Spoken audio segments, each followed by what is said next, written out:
बायकोनं नुसता खांद्यावर हात ठेवू द्यावं साहेब, कित्येकांच्या गाड्या बिना पेट्रोलच्या साताऱ्यापर्यंत गेल्या. पैसे नव्हते पण आनंद होता की नाही. आता AC गाड्यांमधून नवरा बायको फिरतात. नवरा तिकडच्या खिडकीतनं तिकडं बघतो, बायको इकडच्या खिडकीतनं इकडं बघते. ड्रायव्हर मधल्या आरशातनं दोघांकडे बघत असतो. हे बोलत का नाही? यांना अडचण काय? साधनं वाढत गेली पण आनंद मात्र होरपळून गेला. तुम्ही बघा, शिर्डीला वगैरे अनेक लोक येतात, साईबाबांच्या पेटीमध्ये पैसे टाकतात. ते असं म्हणत नाहीत की मी तुम्हाला बाबा एक सोन्याचं सिंहासन देतो, तुम्ही मला जाताना 2 द्या. त्याच्याकडे 2 पण घ्यायची कॅपॅसिटी आहे. पण हे बाबांना काय म्हणते माहिती आहे का? बाबा मी एवढे पैसे टाकलेत, रात्रीची झोप येऊ दे म्हणते मला. कित्येकांना झोप नाही आहे रात्रीची. आमच्याकडे एकाला झोप येत नव्हती, त्यानं सगळे डॉक्टर केले पण झोप काही येईना. डॉक्टरला म्हणलं डॉक्टर काही करा, पण डॉक्टर म्हणले बाबा माझे इलाज संपले, तू आणखी दुसरा डॉक्टर बघ. कंटाळला घरी निघाला होता आणि रस्त्याला एक महाराज बसलेले होते. महाराजांचे जाऊन पाय धरले. महाराज म्हणले तुला झोप येत नाही, मी काय करू बाबा? नाही म्हणला सगळे डॉक्टर झाले, महाराज काहीतरी उपाय सांगा. महाराज म्हणले आता कुठे याच्या नादी लागता? महाराज म्हणले एक काम कर, ज्याला झोप लागते त्याचा शर्ट घालून झोप म्हणले. हॅलो म्हणला, महाराजांनी एकदम सोपा उपाय सांगितला. तिथून उठला आणि डॉक्टरकडे गेला आणि डॉक्टरांना म्हणला डॉक्टर आता गोळी नको, औषध नको, इंजेक्शन नको, सलाईन नको. म्हणले मग? म्हणले मला तुमचा शर्ट द्या म्हणले. म्हणले शर्ट बावळट आहे का तुझं? ते म्हणले अहो मला महाराजांनी सांगितलंय ज्याला झोप लागती त्याचा शर्ट घालून झोपत जा. डॉक्टर म्हणले तुला कुणी सांगितलं मला झोप येते नीट म्हणून? हॉस्पिटल बांधायला कोटीत कर्ज काढलंय, बँकेचा हप्ता जवळ आला का गरज नसताना पेशंट ॲडमिट करावं लागतंय, गरज नसताना सलाईन लावावं लागतंय, त्याच्यात मेहुण्याला मेडिकल टाकून दिलंय. ते मेहुण्यालाच द्यावं लागतं साहेब, अलिखित नियम आहे. महिना अखेरला आमची भांडणं, वादावादी, अजिबात झोप नाही. उठ म्हणले दोघं मिळून शोधू कुणाला झोप लागते. दोघं मिळून एका इंजिनियरकडे गेले. म्हणले बाबा तुला झोप येते का? इंजिनियर म्हणला 6 महिने झाले पालिकेत बिल अडकलंय, ह्या टेबल. उठ म्हणले चल. 25 जण गोळा झाले पण एकाला सुद्धा झोप लागत नव्हती. शेवटी एका पुढाऱ्याकडे गेले. म्हणले बाबा तुला तर लागत असेल, आता आमचं दुखणं काय सांगायचं आहे म्हटला कधी कोण मुख्यमंत्री बदलल आणि कधी कोण सत्तेवर येईल आणि कधी कोण गुवाहाटीला जाईल आणि कधी कोणाला तिकीट मिळेल, काही सांगू शकत नाही म्हटला. सगळं काहीच शाश्वत नाही, आमच्या इतकं तर दुःखी आणि संकटात कोण नाही म्हटले. त्यांनी मग साहेब एक करा, तुम्ही आमच्यासोबत चला, आपण शोधू कोणाला झोप लागते. 25 जण गोळा झाले पण एकाला सुद्धा झोप लागत नव्हती. शेवटी सगळेजण दमले आणि एका शेताच्या बांधावर जाऊन बसले. म्हणजे जरा दम खाऊ आणि संध्याकाळी परत शोधाशोध सुरू करू. एक शेतकरी नांगरत होता, धोतर गुंडाळलेलं, अंगात शर्ट नाही, घामाघूम झालेला. नांगरून झालं, बैला आंब्याला नेऊन बांधली, पळत पळत गेला, विहिरीत उडी मारली, बाहेर आला, अंग पुसलं, बायकोनं दिलेलं गाठोडं सोडलं, 2 भाकरी दुधात चुरून खाल्ल्या, पायातली चप्पल उशाला घेतली आणि 1 मिनिटात घोरायला लागला. हे 25 जण म्हणले सापडला की ज्याला झोप लागते म्हणून. यांनी असा गदा गदा हलून उठवला. म्हणले अशीच झोप लागती?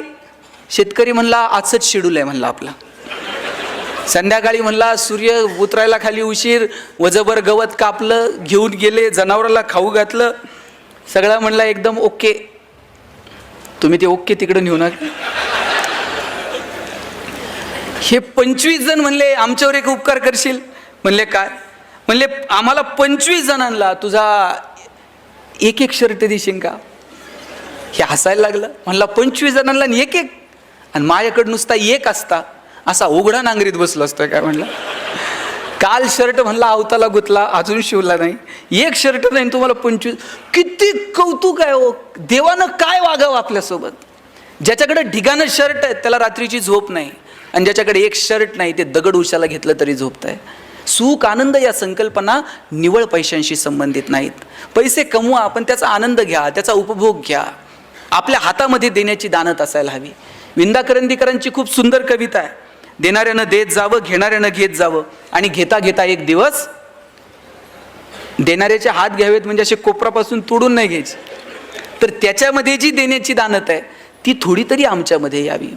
हिरव्या पिवळ्या डोंगरांकडून हिरवी पिवळी शाल घ्यावी, सह्याद्रीच्या कड्याकडून छातीसाठी ढाल घ्यावी, वेड्यापिशा ढगांकडून वेडेपिसे आकार घ्यावेत, मातीमधल्या प्रश्नासाठी पृथ्वीकडून हुंकार घ्यावेत, उसळलेल्या दर्याकडून पिसळलेली आयाळ घ्यावी आणि शांत वाहणाऱ्या भीमेकडून तुकोबाची माळ घ्यावी. देणाऱ्यानं देत जावं, घेणाऱ्यानं घेत जावं आणि घेता घेता एक दिवस देणाऱ्याचे हात घ्यावेत. माझा दावा आहे, तुम्ही जेवढं समाजाला द्याल त्याच्या हजारो लाखो पटीनं हा निसर्ग तुम्हाला परत करत असतो. पण ती देण्याची दानत तुमच्यामध्ये असली पाहिजे. निसर्ग इतका समृद्ध, एक दाना पेरला तर त्याचे 1000 दाणे उगवतात. हो, तुमचं उसनं ठेवायला निसर्ग इतका वेडा नाहीये. तुम्ही जेवढं द्याल समाजाला त्याच्या हजारो लाखो पटीनं हा निसर्ग तुम्हाला परत करतो. मी म्हणत नाही तुमच्याकडे आहे ते सगळं समाजाला वाटून टाका, पण ज्यांची बाग फुलून आली त्यांनी 2 फुलं द्यावीत, ज्यांचे सूर जुळून आले त्यांनी 2 गाणी गावीत, ज्यांच्या दारात आभाळ भरून आलं त्यांनी ओंजळभर पाणी द्यावं आणि ज्यांची उंची आभाळाला टेकली त्यांनी अशाच माना वर करून बघू नये, थोडंसं खाली झुकावं. आणि जी माणसं मातीत मिसळतात त्या मातीत मिसळणाऱ्या माणसांना थोडंसं वरती उचलून घेता येईल का? मला वाटतं याच्यासाठी काम करावं. बाबा आमटे नगरपालिकेतनं असे बाहेर पडले.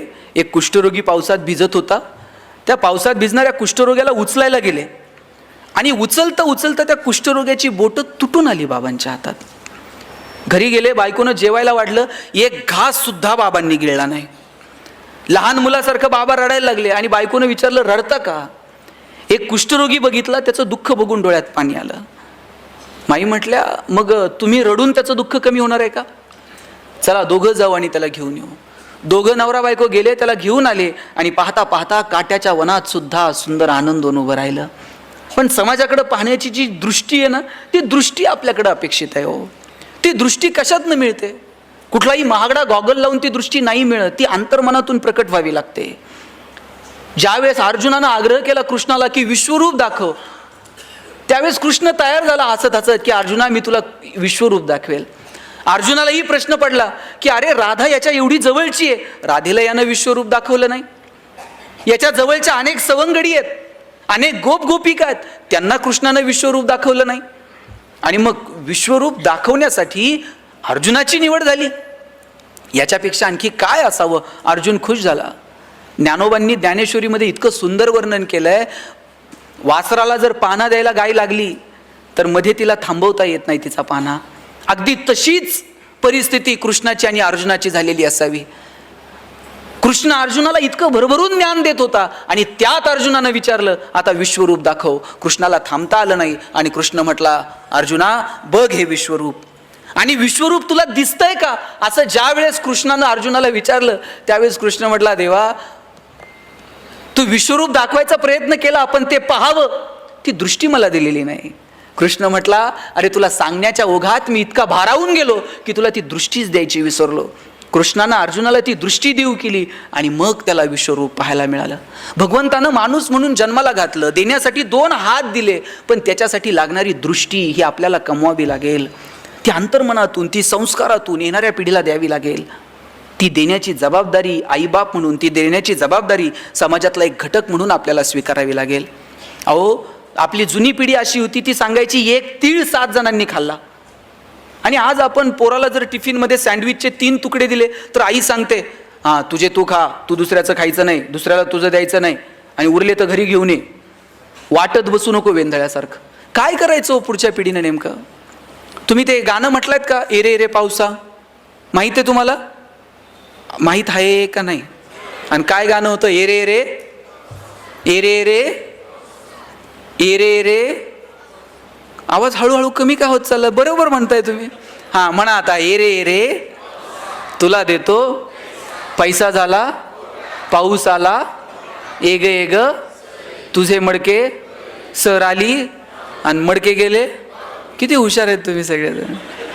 हे गाणं आम्ही आमच्या लहानपणी म्हणायचो आणि आजोबांना म्हणायचो, आजोबा असं गाणं का म्हणायचं? आजोबा सांगायचे कृषीप्रधान देश आहे, पाऊस आला पाहिजे, म्हणा एरे एरे पावसा. आजोबा सांगायचे एरे एरे पावसा म्हणा. आणि आज इंग्रजी शाळेत गेलात तर पहिल्याच वर्गात बाई सांगतात रेन रेन. पोरांनी नेमकं करायचं काय? आई वॉटर बॅग भरून देते आणि सांगते तुझं पाणी तू पे, तुझं दुसऱ्याला देऊ नको, दुसऱ्याचं तू पिऊ नको.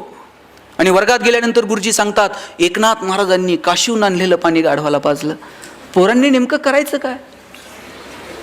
अहो आम्ही जेवायला जर बसलो तर आमचे आजोबा सांगायचे ताटाच्या भोवती पाणी फिरवा. आम्ही म्हणायचो ताटाच्या भोवती का पाणी फिरवायचं, का ताटातले अन्नपदार्थ बदलतात, बाजरीच्या भाकरीची पुरणपोळी होते. आजोबा सांगायचे अन्नपदार्थ बदलत नाहीत, पण ताटातल्या पदार्थाचा प्रसाद होऊन जातो. प्रसाद कधी फेकून द्यायचा नसतो. आभार माना, कृतज्ञता बाळगा, कुणाचे तरी आभार माना. म्हटलं कुणाचे आभार मानायचे जेवताना? आजोबा सांगायचे जेवताना आभार मानायचे ज्यानं पिकवलं त्या शेतकऱ्याचे, जिनं शिजवलं त्या आईचे. आणि पुढं जाऊन सांगायचे ज्यानं भूक दिली त्या भगवंताचे सुद्धा आभार माना. कित्येकांकडं फार सोन्याचं ताट आहे हो, पण भूक लागत नाही, करायचं काय? कितीतरी जण आहेत की ज्यांना अन्नाचा कण मिळत नाही म्हणून कोसो किलोमीटर दूर जावं लागतं, आणि कितीतरी जण असे आहेत की खाऊन पचत नाही म्हणून कोसो किलोमीटर चालावं लागतं. किती परिस्थिती भयानक आहे. या परिस्थितीचं भान ठेवून येणाऱ्या पिढीला काय द्यायचं मला वाटतं हे ठरवावं लागेल.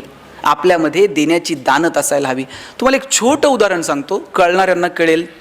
आमच्याकडे एक जण आहे, आम्ही त्याच्याकडे गेलो आणि म्हटलं साहेब शाळा बांधायची, शाळेला जरा वर्गणी द्या. गावातली 10-5 पोरं माझ्यासोबत होती, म्हणली शाळेला वर्गणी द्या. वर्गणी द्या म्हटल्याबरोबर ते म्हटलं वर्गणी म्हणजे देणगी. म्हटला मी बायको आजारी पडली तर कधी लवकर दवाखान्यात नेलं नाही, पोराची कधी नीट फी भरली नाही, आणि गावातली शाळा आणि तिला वर्गणी आणि तिला पैसे, येडाबिडा आहे काय म्हटलं. आम्ही सगळे नाराज होऊन निघालो. तेव्हाच त्या माणसानं हाका मारली, म्हटली पोरांनो एक काम करा, तुम्हाला मी शाळेला पैसे देईन पण माझी एक अट आहे. म्हणले काय? नीट लक्ष देऊन ऐका. अट काय? म्हटलं माझे 2 डोळे आहेत, यातला एक खोटा आहे आणि एक खरा आहे. म्हणले यातला खोटा डोळा कोणता हे जर तुम्ही पोरांनो ओळखलं तर म्हणले मी तुम्हाला मागेल तेवढे पैसे देईन. अमेरिकेहून डोळा बसून आणलाय म्हटला, कुणाला सहजासहजी ओळखूच येऊ शकत नाही.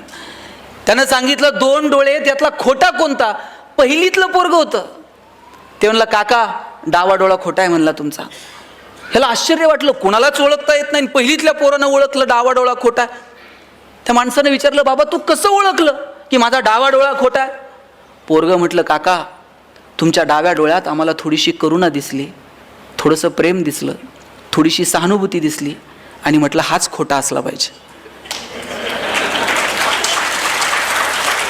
तुमच्या वागण्यावरनं तर वाटत नाही खऱ्या डोळ्यात ती शिल्लक आहे म्हणून. काय जगतो आपण? 1 रुपयाचं नाणं वर जाणार नाही, आपण कशासाठी भांडतो?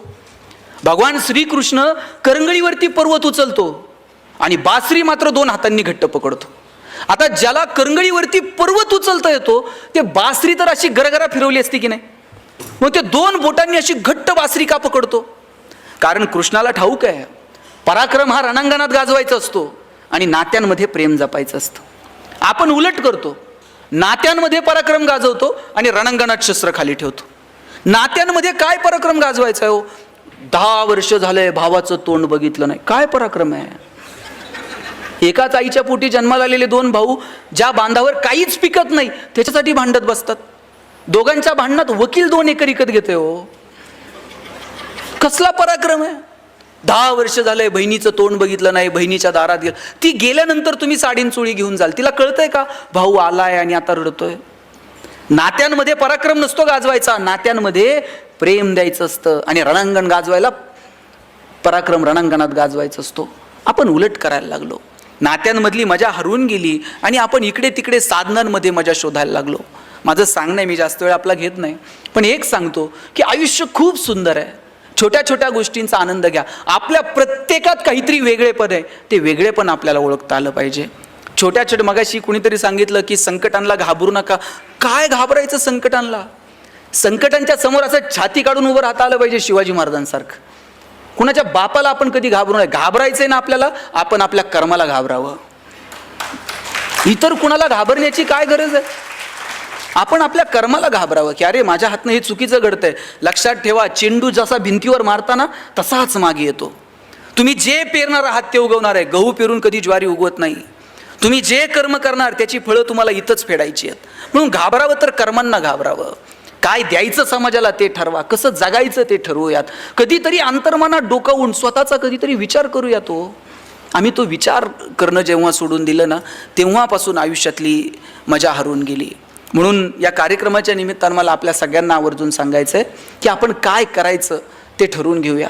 छोट्या छोट्या गोष्टींचा आनंद कसा मिळवता येईल हे ठरवून घेऊयात. जगण्यातली समृद्धता निवळ साधनांमध्ये नाही, ती कुणाच्या तरी मदतीला धावून जाण्यात आहे, हे स्वतःच्या मनाला सांगून बघूयात. हे आयुष्य परत कधीच मिळणार नाही आहे. म्हणून ज्यांच्याकडं आहे त्यांनी थोडं तरी समाजाला देता येईल का, मला वाटतं या दृष्टीनं प्रयत्न करावा. मला एक आवर्जून एक गोष्ट आपल्या सगळ्यांना सांगायची आहे. बघा, मी का असं म्हणतो की आपल्याकडे जे आहे ते इतरांना देता यावं? कारण या जगाचा नियम आहे की आपल्याला इथून काहीच घेऊन जाता येणार नाही आहे. मी माझ्या वडिलांना विचारलं होतं की जगणं कशानं सुंदर होईल.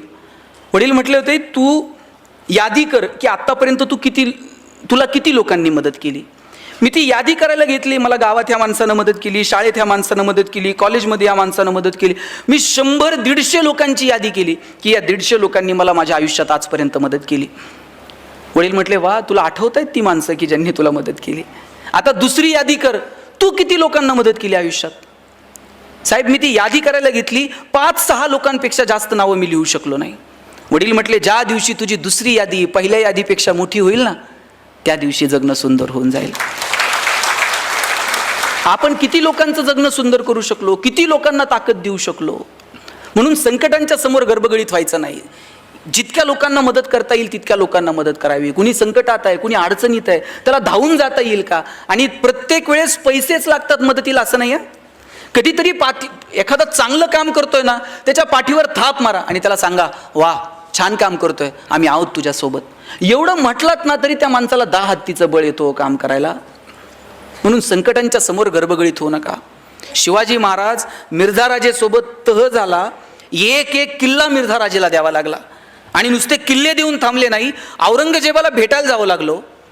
बरं, राजे एकटे गेले नाहीत, एवढ्याशा संभाजी राजाला सोबत घेऊन गेले. एखादा बाप म्हटला असता, मी संकटात चाललोय, लेकराला का नेऊ, पण घेऊन गेले संभाजी राजांना सोबत. मग मधला जो प्रवास आहे आग्र्यापर्यंतचा ताई, त्या प्रवासामध्ये शिवाजी राजांचं आणि संभाजी राजांचं काहीतरी बोलणं झालं असेल की नाही. काय बोलले असतील शिवाजी राजे संभाजी राजांना? स्विस बँकेत आपलं अकाउंट आहे, पासवर्ड सांगतो. काय बोलले काय असतील? शिवाजी राजांनी सांगितलं असेल, शंभूराजे, आतापर्यंत तुम्ही जिंकणं बघितलं, आतापर्यंत तुम्ही यश बघितलं, आयुष्यातला संघर्ष सुद्धा जवळून बघा, चला माझ्यासोबत. घेऊन गेले. तिथं गेल्यानंतर औरंगजेबाने एक हत्ती भेट म्हणून दिला संभाजी राजांना. आणि थोडीशी गंमत करावी म्हणून दिलेर खान म्हटला, शंभूराजे, आप इतने छोटे हो और हाथी इतना बड़ा है, इस हाथी को आप महाराष्ट्र में कैसे ले जाओगे. एवढासा संभाजी राजा दिलेर खानाच्या डोळ्यात डोळे घालून सांगतो, ये तो जानवर है, बैठ कर जाएंगे, नहीं आया तो खींच कर ले जाएंगे, लेकिन हमारे आबा साहब ने जो आपको किले दिए हैं वो तो अभी महाराष्ट्र में है, उन्हें आप आगरा कैसे ले आओगे. एवढासा संभाजी राजा पण माहित होता, आता हात दिलेत आणि मग घेऊ की परत एक एक, त्यात काय असतंय. दत्ताजी शिंदेच्या मानेवर तलवार ठेवली होती आणि विचारलं, क्यों पटेल, और लढोगे. आणि त्याही अवस्थेत दत्ताजी शिंदे म्हटला, क्यों नाही, बचेंगे तो और भी लढेंगे. संकटाच्या समोर असं उभं राहायचं ना, संकटाला वाटलं पाहिजे कुठून याच्या नादाला लागलो. आणि प्रत्येक वेळेस संकटाशी 2 हात केलेत पाहिजे असं नाही. डोंगर पोखरत बसू नका हो, कधी कधी डोंगराला वळसा घालून निघून जा. प्रत्येक वेळेस संकटाच्या समोर भांडलंच पाहिजे असं नाही. कधीतरी दुर्लक्ष करा, कधीतरी मिश्किलपणे सामोरं जा. संकटाच्या समोर मिश्किलपणे सामोरं जाणं काय असतं ना, तुम्हाला एक गंमत सांगतो. तुम्हाला महमूद माहित आहे का? महमूदचे पिक्चर बघितलेत? आम्ही एक महमूदचा पिक्चर पाहिलेला. त्या महमूदच्या छातीवर एका गुंडानं बंदूक ठेवली होती. आता याच्यापेक्षा मोठं संकट काय असू शकतं? थेट गुंडानं तुमच्या छातीवर बंदूक ठेवली. त्या महमूदच्या छातीवर बंदूक ठेवली आणि विचारलं, बोल तेरी आखरी ख्वाहिश क्या है. छातीवर बंदूक आहे आणि विचारलं, बोल तेरी आखरी ख्वाहिश क्या है. महमूद म्हटलं, आखरी ख्वाहिश तेरी बंदूक मुझे दे दे. म्हटलं, काय म्हणायचं याला. कधी कधी संकटाच्या समोर असं मिश्किलपणे सामोरं जाता आलं पाहिजे हो. म्हणून संकटांच्या समोर गडबडीत होऊ नका. छोटी संकट आहेत, वेळ निघून जाते. मगाशी मॅडमही बोलताना म्हटल्या, संकट कायम नाही आहेत, ती वेळ जाणार आहे, ती टळून जाणार आहे, पण तिच्या समोर सामर्थ्यपणे उभं राहण्याची ताकद आपल्यामध्ये असली पाहिजे. ती ताकद येणाऱ्या पिढीमध्ये निर्माण करा. त्या पिढीला वेळ द्या. सगळ्यात महत्त्वाचं म्हणजे येणाऱ्या पिढीला भरभरून वेळ द्या. मला अमिताभ बच्चनचा हेवा वाटतो. त्याची कंपनी कर्जाच्या ह्याच्यात पूर्ण बुडून गेली होती हो. एखादा म्हटला असता की मी इतकं सुंदर करिअर केलं, एवढा छान, आणि परत मी शून्यातनं स्वतःला उभं करायचं. गर्भगळीत झाला असता एखादा माणूस. पण हा तोच अमिताभ आहे ज्या अमिताभला आकाशवाणीमध्ये तुझा आवाज चांगला नाही म्हणून नोकरी नाकारली होती. हिरोईन त्याच्यासोबत काम करायला तयार नव्हत्या, म्हणायच्या तू खूप लंबू आहे, तुझ्यासमोर आम्ही बारीक दिसू, तुझ्यासोबत आम्ही काम करायला तयार नाही होत. त्या अमिताभनं स्वतःची बॉलिवूडमध्ये अशी काही उंची सेट केली, आता त्याला बॉलिवूडचा शहनशाह म्हणतात. कोरोनाच्या काळात कुणाचा आवाज ऐकायला येत नव्हता, पण फोन लावला का अमिताभचा आवाज ऐकायला यायचा. याच्यापेक्षा काय करिअर असते. आत्ताही तुम्ही टी व्ही लावून बघा, 5 मिनिटाला अमिताभ दिसतो. कोण बनेगा करोडपतीमधून पैसे कमवायला सांगतो, कमवलेल्या पैशातून कल्याण ज्वेलर्समध्ये जाऊन सोनं खरेदी करायला सांगतो, सोनं खरेदी केल्यानंतर मुथूट फायनान्समध्ये ठेवून कर्ज काढायला सांगतो, कर्जाचे हप्ते नाही भरता आले तर ते नवरत्न तेल आहेच, थंडा थंडा कुल कुल. कुठं नाही अमिताभ, कुठं नाही हो. का का आम्ही हरायचं आणि का किती आदर्श तुमच्या माझ्या डोळ्यात. तुम्ही सचिन तेंडुलकरची उंची किती हो. उंचीनं कमी असणारा माणूस, पण सचिनला बाउन्सर खेळता येत नव्हता, हाईट कमी होती. एक बाउन्सर आला वॉकर युनिसचा, नाकावरती लागला, रक्त यायला लागलं. लोक म्हटले आता याला स्ट्रेचरवरती न्यावे लागेल पॅव्हलियनमध्ये. सचिननं असं तोंडावरती पाणी मारलं, क्रीजवरती जाऊन उभा राहिला, अशी बॅट आदळली आणि समोरच्या फलंदाजाला सांगितलं रुक मै खेलेगा.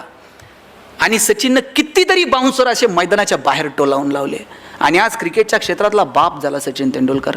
अहो कितीतरी बाउन्सर येतील आपले या अंगावर, फटकावून लावायचे थेट स्टेडियमच्या बाहेर. कधीतरी प्लेट करा, कधीतरी एखादा सोडून द्या, प्रत्येकच फटकावलं पाहिजे असे नाही, पण कधी काय भूमिका घ्यायची हे ठरवता आलं पाहिजे. आयुष्य खूप गोड आहे, खूप सुंदर आहे, त्यातला एका पावलाची मजा घ्या आणि नात्यांना वेळ द्या. तुमच्या ऑफिसमधलं तुम्ही कुटुंबात कमी तितके तुमच्या ऑफिसमध्ये आहात, बरोबर. तुम्ही फील्डवर इतका वेळ आहात की तितके तुम्ही घरात पण नाही आहात. मग ऑफिसमधलं वातावरण किती छान असलं पाहिजे. तुम्ही ऑफिसमध्ये काम करताना तुमच्या बॉसला तुमची गरज वाटली पाहिजे इतकं काम तुम्ही केलं पाहिजे. म्हणजे एखाद्या दिवशी जर तुम्ही आला नाहीत ना, तुमची उणीव तुमच्या बॉसला जाणवली पाहिजे. असंच एका कंपनीत मी लेक्चर देत होतो आणि म्हटलं तुम्हाला तुमचं सेल्फ अप्रायझल जर करायचं आहे ना, तर तुमच्या बॉसला तुमची उणीव जाणवली पाहिजे. म्हणजे तुम्ही जर एखाद्या दिवशी रजेवर आहात, तुमच्या वरिष्ठ अधिकाऱ्याला वाटलं पाहिजे अरे आज ते नाही आहे त्याच्यामुळे ते जरा अडचण आली. तुमची उणीव जाणवली तर समजावं की आपण कामाचे आहोत. दुसऱ्या दिवशी एकानं ऑफिसच्या चाव्याच लपून ठेवल्या, ऑफिसला निघून गेलं. म्हटलं हे काय, म्हणलं उणीव जाणवली पाहिजे, दिवसभर फोन करताय म्हणले मला. हे असलं नाही हो, डिवोशननं काम केलं पाहिजे. आपल्याकडे आहे ना स्ट्रेस मॅनेजमेंट नावाचा प्रकारच अस्तित्वात नाही. आपल्याकडे स्ट्रेस फक्त डायव्हर्ट करायचा, ह्या टेबलवरून त्या टेबलवर, त्या टेबलवरून त्या टेबलवर, वरतून आलं वसुली करा, त्यांनी लगेच खाली, ह्यांनी खाली. म्हणजे शेवटच्या माणसाला कळत नाही आता मी राग कुणावर काढू. ते घरी जाऊन बायकोला काहीतरी शिव्या देत आहे, बायकोला कळत नाही मी काय करू, ती पोराला लाटणं फेकून मारते. आता पोराला कुणीच उरत नाही, ते बाहेर कुत्र्याला जाऊन दगड मारते, ते तिसरंच कुणाला तरी चावतंय. स्ट्रेस मॅनेज होईल का. वरिष्ठांनी आपल्याला सांगितलंय बसूयात, एकत्र येऊयात, प्लॅन करूयात, तू हे कर, तू ते कर. स्ट्रेस असं डायव्हर्ट करू नका. सगळ्यांनी एकत्र मिळून आपल्याला ह्या गोष्टीला सामोरं जायचं, त्याचं छान प्लॅन करा. प्लॅनिंग म्हणजे काय, थिंक बिफोर ॲक्ट. कोणतीही कृती करायच्या अगोदर केलेला विचार म्हणजे planning. Proper utilization of the resources. तुमच्याकडे जे रिसोर्सेस आहेत ते तुम्हाला प्रॉपर वेनं युटिलाइज करता येतील का त्याचा विचार करा. मग जगण्यात असो किंवा तुमच्या कामात असो. भगवंतानं आपल्याला प्रत्येकाला काहीतरी वेगळं दिलंय. आपल्यातलं वेगळे पण काय ते स्वतःला विचारा, ते स्वतःला वारंवार सांगा. ह्या तुझ्या स्ट्रेंथ आहेत, हे तुझे विकनेस आहेत, हे विकनेस तुला कमी करायचे, ह्या स्ट्रेंथ तुला वाढवायच्यात. मी कॉलेजला गेलो, आमच्या सरांनी मला विचारलं गणेश तुला MBA कशात करायचं. मी म्हटलं मला ह्युमन रिसोर्स मॅनेजमेंटमध्ये MBA करायचं. सर प्रत्येकाला विचारायचे कोण MBA कशात करणार. आमच्या वर्गात एक बोबडं बोलणारं पोरगं होतं, त्याला विचारलं तुला MBA कशात करायचं. तर म्हटलं सर मला मार्केटिंगमध्ये MBA करायचं. म्हटलं सर म्हटले तुझं बॅकग्राऊंड कॉमर्स आहे, तुला नीट बोलता आहे ना, मार्केटिंगमध्ये चांगलं बोलावं लागतंय, तू कॉमर्समध्ये तू फायनान्समध्ये MBA कर. वर्गात पोरगं उठून उभं राहिलं म्हणला असल कळणार तर मार्केटिंगमध्ये MBA कळणार, नाही तर शिकणार नाही. म्हटलं आणि सर म्हणले तुला काय करायचं आहे ते कर, आपण परीक्षा घेऊयात, कुणामध्ये मार्केटिंगचं टॅलेंट आहे ते शोधूयात. आम्हाला सगळ्यांना 100 रामायणाच्या प्रती दिल्या आणि सांगितलं या रामायणाच्या प्रती बाजारात जाऊन विकून यायच्या. ज्याच्या सगळ्यात जास्त प्रती विकल्या जातील आपण समजूयात की याच्यामध्ये मार्केटिंगचं टॅलेंट आहे, त्यानं मार्केटिंगमध्ये MBA करावं. आता आम्हाला वाटलं आम्ही बोलणारी पोरं 100 रामायणाच्या प्रती तर अशा बाजारात जाऊन विकून येऊ. 8 दिवस आम्ही बाजारात फिरलो 9व्या दिवशी वर्गात आलो. सरांनी विचारलं, गणेश 100 पैकी किती प्रती गेल्या? म्हणलं 4. राहुल 8, संतोष 10. मार्क मिळवणारी पोरं पण 20 पेक्षा जास्त प्रती कुणाच्याच गेल्या नाही. बोबडं बोलणारं पोरगं मागच्या वाकावर बसायचं. त्याला विचारलं, तुझ्या किती प्रती गेल्या रे? म्हणला, सल 100च्या 100 प्रती विकून आलो म्हटलं. आणि सर म्हणले, केलं काय? मार्केटिंगची कोणती स्ट्रॅटेजी, कोणतं रेफरन्स बुक? म्हणला, काहीच नाही. आम्ही लोकांच्या दालात जायचो, बेल दाबायचो, लोक बाहेर यायची, लोक बाहेर आली की समोर लामायण ठेवायचो आणि सांगायचं, हे लामायण विकत घेता का वाचून दाखवू? लोक म्हणायची, वाचून नको दाखवू, तुझं रामायण विकत घेतो. आता बोबडं बोलणं विकण्याचं आहे का स्ट्रेंथ आहे? आणि तो दाबून ठेवला असता तर स्ट्रेंथ ठरला असता का? प्रत्येकात काहीतरी वेगळेपण आहे हो. सचिन तेंडुलकर सारखा षटकार ऐश्वर्या रायला मारता येईल का? ऐश्वर्या राय सारखा ठुमका लता दिदींना देता येईल का? लता दिदींसारखं गाणं अशोक सराफला म्हणता येईल का? तुम्ही मला म्हणले भाषण कर, मी अजूनही 2 तास बोलेल. पण तुम्ही मला म्हणले, आता तुम्ही डायरेक्ट काशीहून आलाय, जाता जाता इथून एखादी कुस्ती करून जा. आपल्याच्यानं जमणार नाही. जगात प्रत्येकात वेगळे. ते वेगळेपण ज्या दिवशी आपल्याला ओळखता येईल ना, त्या दिवशी जगणं सुंदर होऊन जाईल. आपल्या मुलांमध्ये काय वेगळेपण आहे ते शोधा. आपल्या कुटुंबाला वेळ द्या. आपल्या ऑफिसमधलं वातावरण छान आनंदानं कसं ठेवता येईल याचा प्रयत्न करा. आणि सगळ्यात महत्त्वाचं म्हणजे एकमेकांशी बोला, एकमेकांशी संवाद ठेवा. गेले कित्येक दिवसांपासून आपला संवाद हरवला आहे. स्वतःला विचारा बरं, किती दिवसांपूर्वी आपण आपल्या वडिलांशी बोललो आहे? किती दिवसांपूर्वी आपण आपल्या आईशी बोललो आहे? किती दिवस होऊन गेलेत आपला आणि आपल्या वडिलांचा स्पर्श नाही आहे, आपला आणि आपल्या आईचा स्पर्श नाही आहे. अरे स्पर्शांमधली मजा एक वेगळी आहे. काय लागतो आई आणि वडिलांसोबत स्पर्श ठेवायला? घरातून बाहेर पडताना ज्यांच्या ज्यांच्या नशिबानं घरात आई आहे त्यांनी घरातून बाहेर पडताना आईच्या पायावर डोकं ठेवून बघा. आई असं काळीच काढून देते, माझं आयुष्य तुला लाभू दे म्हणते. बापाच्या पायाला फक्त तुम्ही हात लावून बघा, बाप असा पाठीवर थाप मारतो, पठ्ठ्या सुखात राहा म्हणतो. लेकुराचे हित वाहे माऊलीचे चित्त, ऐसी कळवळ्याची जाती करी लाभा विन प्रीती. लाभा विना प्रेम करणारं जर जगात कोण असेल ना, तर फक्त आणि फक्त तुमची आई आहे. मला सांगा पोरींनो, तुम्ही माहेरी गेलात, माहेर कुठपर्यंत? जोपर्यंत माहेरात आई आहे तोपर्यंत. बरं, तुम्ही माहेरावरून सासरी येताना आईनं तुमची पिशवी कधी रिकामी पाठवली का? 4 वांगे घालून देईल, 4 शेंगा घालून देईल. तुम्ही कितीही श्रीमंत असा, तुमचं सासर कितीही श्रीमंत असू दे, आईनं कधी पिशवी तुमची रिकामी पाठवली नाही. एवढं प्रेम कोण करतो या जगात तुमच्यावरती? आई आणि बाप मुलाचं, बापाचं आणि मुलीचं हे एक वेगळं नातं आहे. मुलीचं आणि तिच्या बापाचं नातं तर काही और असतं. बाप स्वतःला चप्पल घेत नाही, पण पोरगी कॉलेजला जायला लागली ना, तिला नवीन शूज आणून देतो. स्वतः सायकलवर कामाला जाईल, पण तिला गाडी घेऊन देतो. तिच्या लग्नामध्ये दिवसभर असा तुरा काढून मिरवत असतो फेट्याचा. पण ज्यावेळेस पुरीचं कन्यादान होतं त्यावेळेस असा हात जावायच्या हातात देतो, खाली मान घालतो आणि सांगतो, जावाय बापू तळ हाताच्या फोडाप्रमाणे जपली, आता सांभाळून घ्या. दिवसभर त्याच्या डोळ्यातून एकही पाण्याचं थेंब येत नाही. पण पुरीची गाडी एकदा नजरेआड झाली ना, मग खांबाच्या पलीकडे जातो आणि एकटाच रडतो. तो बाप असतो.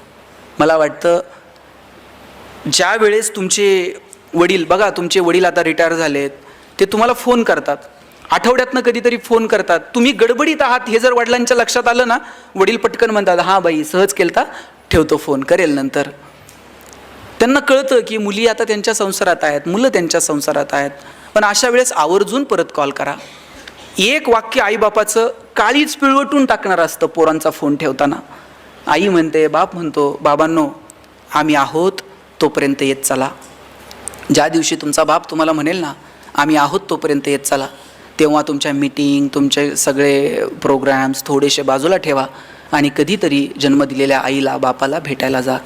ही माणसं परत सापडत नाहीत. वर्षश्राद्धाला कितीही गाव जेवण घातलं आणि कितीही मोठे फ्लेक्स लावले आणि तुम्ही देवाला म्हटलात, खूप पाहुणे जमलेत, गेलेल्या बापाला, गेलेल्या आईला 5 मिनिटासाठी पाठवा, परत पाहता येत नाही. या जगात इकडं तिकडं देव सापडो न सापडो मला माहीत नाही, पण देवानं प्रत्येक घरात आईबाप म्हणून जन्म घेतला आहे. त्याची किंमत तुम्ही कशानंच फेडू शकत नाहीत. म्हणून ज्यांच्या ज्यांच्या नशिबानं आईबाप जिवंत आहेत त्यांना जपा, त्यांच्याशी संवाद ठेवा. घरातली म्हातारी माणसं ट्यूबलाईट इतका प्रकाश देत नाहीत, पण त्यांचं देव घरात निरंजनासारखं तेवत राहणं महत्त्वाचं असतं. ते विझून गेलं ना, मग त्या लोकांची किंमत कळायला लागते.